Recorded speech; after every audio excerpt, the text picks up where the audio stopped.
السلام. میرا نام فرح سفیر ہے اور میں رفیق سفیر کی بیٹی ہوں. کیا نام ہے تھرسڈے؟ فرح سفیر.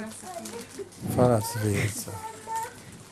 حضور، کیا قرآن میں کچھ ایسی چیزوں کا ذکر ہے جو ابھی ایجاد نہیں ہوئی؟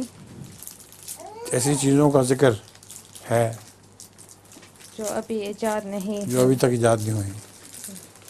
وہ اس لیے آپ کو ابھی سمجھ نہیں آ سکتی، لیکن ذکر ضرور موجود ہے. بہت سی ایسی پیشگوئیاں ہیں جو ابھی پوری نہیں ہوئیں.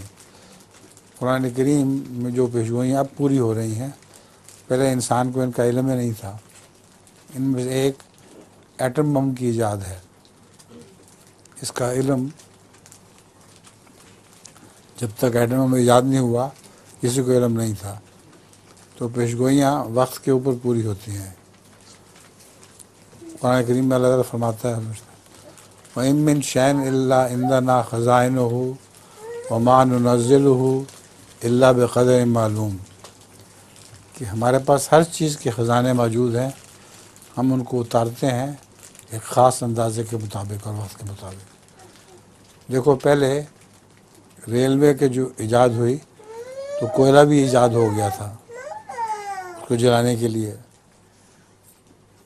اس کو کہتے ہیں ایکسٹرنل کمبسچن انجن، جو باہر سے بھاپ بنا کے گاڑی کو چلاتا ہے. اس کے بعد جب موٹر ایجاد ہونے کا وقت آیا تو تیل بھی دریافت ہو گیا، وہ انٹرنل کمبسچن انجن بن گیا. اندر اس کے یہ چیزیں خود ہی تیل جلنے لگ گیا. تو مختلف وقتوں کے لیے ضرورت کی چیزیں اللہ تعالیٰ اتارتا رہتا ہے اور ایجاد کرواتا رہتا ہے. آئندہ کیا کیا ہوگا ہمیں علم نہیں، قرآن کریم میں لکھا ہوا ضرور